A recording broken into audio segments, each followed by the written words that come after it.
국민의힘 내부에서 또 이례적인 상황이 한 가지 있었습니다. 국민의힘 윤리위원회가 성접대를 받았다는 의혹이 제기되고 있는 이준석 당대표를 당윤리위원회 회부하기로 했다는 얘기입니다. 마침 YTN의 이준석 대표가 출연을 했거든요. 어떤 입장을 밝혔을까요? 제가 한 유튜브 방송에서 나온 내용에 대해 가지고 해당 방송에 대해서 형사 고소를 하고, 그리고 또 해당 방송 측에서도 저에게 형사 고소를 하고 고발을 하고, 그래서 수사기관에서 다루고 있는 문제이고, 이것은 윤리위원회가 가타부타 판단을 내리기는 어려운 사안입니다. 그렇기 때문에 그런 부분의 조사 결과가 빨리 나와 가지고 이 논란이 일단락되었으면 하는 생각을 갖고 있습니다.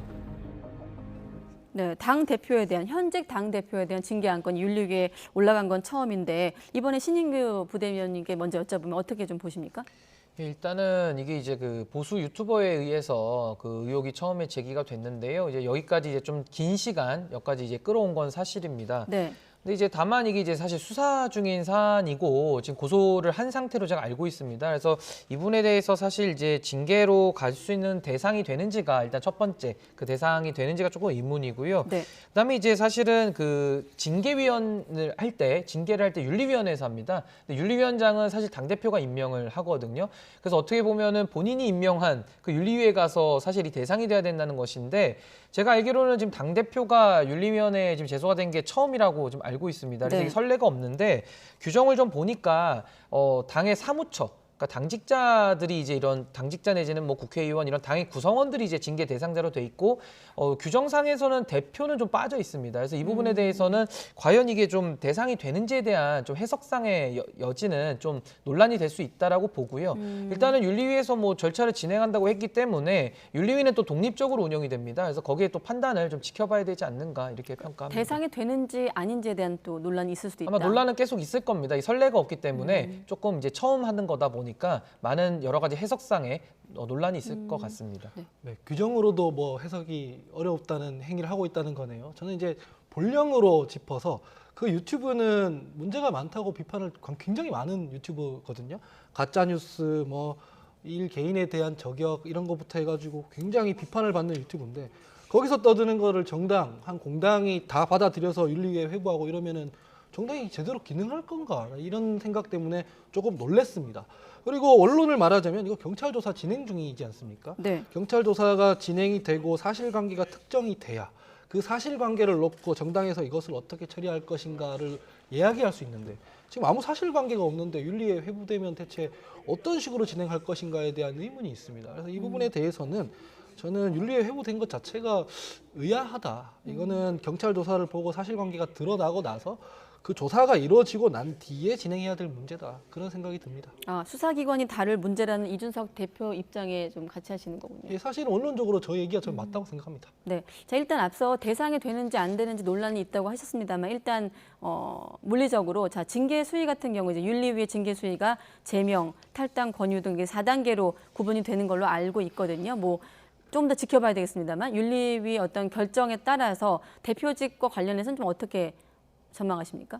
근데 그 당의 대표가요. 이제 저희가 이제 집단 지도 체제가 있고 단일 지도 체제가 있는데, 국민의힘 같은 경우는 단일 지도 체제입니다. 그래서 당 대표를 따로 뽑습니다.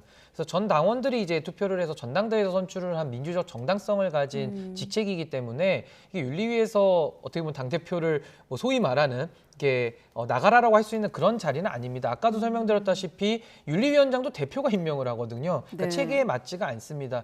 다만 이제 당 대표를 이제 어떻게 보면은 중도에 하차시키려면은 당원 소환제라는 제도가 있어서 이제 꽤 많은 요건을 갖춰서 절차를 밟아야지만 그게 가능한데, 지금 이거를 윤리위에서 당대표의 거취를 결정한다는 것은 어불성설이고요. 그게 가능하지 않다고 저는 봅니다. 네, 요건 조금 지켜볼 필요가 있겠습니다. 자, 이번에 갤럽 여론조사 결과를 볼 텐데 윤석열 당선인의 직무 수행과 관련한 평가에 대한 여론조사 결과입니다. 자, 긍정과 부정. 자, 긍정 같은 경우는 4월 2주에 50이었는데 4월 셋째 주 42%로 내려왔고, 부정은 40에서 45%. 자, 4월 2주와 3주, 한 주간 차이인데 꽤 큰 차이가 나고 있습니다. 네. 예, 아무래도 여러 가지 일들이 있었죠. 그래서 그동안에 사실 검수완박이라는 민주당의 상당한 무리에도 불구하고 저렇게 직무 수행에 대한 평가가 좀 낮게 나온 거에는 조금은 반성할 부분이 전 있다고 봅니다. 그래서 아무래도 이번에 논란이 됐던 인사 논란 같은 것들이 좀 영향을 많이 미쳤다고 보고요. 네, 마침 부정 평가에 대한 이유가 나오고 그러네요. 있습니다. 인사 예. 문제, 또 집무실 이전 문제, 뭐 독단적, 일방적 이런 문항도 있고요. 지금 예. 저 세 개가 어떻게 보면 다 동일한 맥락에서 지금 국민과의 그 소통 괴리를 지금 지적하고 있는 것이거든요. 그래서 제가 볼 때도 대선 승리가 0.7% 포인트 차이로 상당히 그 신승을 거뒀고 네. 민주당이 지금 거대 의석을 갖고 있기 때문에 협치가 절대적으로 필요한 상황이거든요. 그런 상황 속에서 어떻게 보면 기싸움식으로 좀 정권 초기에 주도권을 놓치지 않으려는 모습들이 오히려 조금 국민들의 눈높이와는 좀 괴리된 모습으로 나타나서 이제 저런 수치가 나온 것이 아니냐. 저는 좀 뼈 아프게 받아들여야 된다 이렇게 봅니다. 네. 아무래도 인사 문제가 제일 클 것이고요. 왜냐면은 초기 내각을 구성함에 있어서 얼마나 사람들이 기대를 합니까? 근데 막상 뚜껑을 열어보니까 이 논란들이 너무 많이 나오고 있고 여기에 대한 명확한 해명이 부족하기 때문에 아무래도 이런 결과가 나온 것 같고요. 두 번째는 아까 말씀해 주셨던 건데 민주당이랑은 각을 세울 수는 있어요. 왜냐하면 저희도 지금 뭐 몇 주째 검수완박 이런 문제로 대치를 하던 국면이었기 때문에. 근데 어떤 부분이 좀 결정적이었냐면 네. 안철수 인수위원장과도 각을 세워버렸어요. 공동정부. 공동정부를 한다고 했지만 각을 세워버렸고 얼기설기 봉합은 되어 있지만 사실상 어떻게 봉합되어 있는지는 잘 모르고 이런 부분들을 종합적으로 평가했을 때 너무 독단적인 거 아니냐. 인사를 구성할 때도 조금 더 검증을 해야지 후보 위주, 후보 지인 위주로 설정하고 이랬을 때 향후 국정 운영할 때 얼마나 문제가 많이 생기겠느냐. 이런 민심의 반영이 아닐까 싶습니다. 일단 부정평가 이유 중에 인사가 26%가 있었는데 아직 정식 새 정부 출범 전이거든요. 취임식 전. 지금이라도 좀 돌아본다면 어떤 점에 좀 주목해야 된다고 보십니까? 인수위나 당선인 측에서? 그러니까 지금 인사의 가장 큰 뭐 문제라고 한다면은 뭔가 국민들이 바라는 뭐 깜짝 인사까지는 아니더라도 뭔가 이렇게 미래에 대한 비전이 보일 수 있는 신선하고 좀 새로운 인물들을 좀 많이 바랄 텐데 지금 그런 기대를 많이 충족을 못하고 있는 건 현실인 것 같습니다.